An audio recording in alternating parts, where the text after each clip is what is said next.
ఇవాళ కాంగ్రెస్ పార్టీ మీద శాపనార్థాలు పెడుతున్నారు.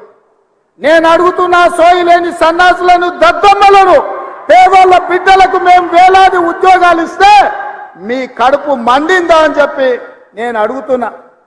నీ బిడ్డను నిజామాబాద్లో బండకేసి కొడితే 6 నెలలు తిరగకముందనే నువ్వు ఎమ్మెల్సీ పదవి ఇచ్చినావు. నీ సుట్టపోని వినోద్ రావును కరీంనగర్లో బోతి తీసి పాతి పెడితే ప్లానింగ్ కమిషన్ వైస్ చైర్మన్ ఇచ్చిన 6 నెలల.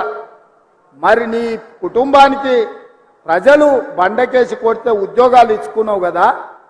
మా పేదల బిడ్డలు, మా దళితుల బిడ్డలు, మా గిరిజనుల బిడ్డలు, మా ఆదివాసుల బిడ్డలు, మా బలైన వర్గాల బిడ్డలు, మా మైనార్టీల బిడ్డలు, నిరుపేదల బిడ్డలు 10 ఏళ్ళు తల్లిదండ్రులు ఊర్లలో కష్టపడి రూపాయి కూడబెట్టి అశోక్ నగర్ చౌరస్తాల్లో, దిల్సుఖ్ నగర్ చౌరస్తాల్లో కోచింగ్ సెంటర్లలో చదువులు చదివించుకొని వాళ్ళ పిల్లలు 10 ఏళ్ల నుంచి పెళ్లిళ్ళు గాక ఉద్యోగాలు లేక రోడ్ల మీద తిరుగుతుంటే ఏ ఒక్క రోజైనా నువ్వు ఆలోచన చేసినవా చంద్రశేఖర్ రావు అని నేను అడుగుతున్నా.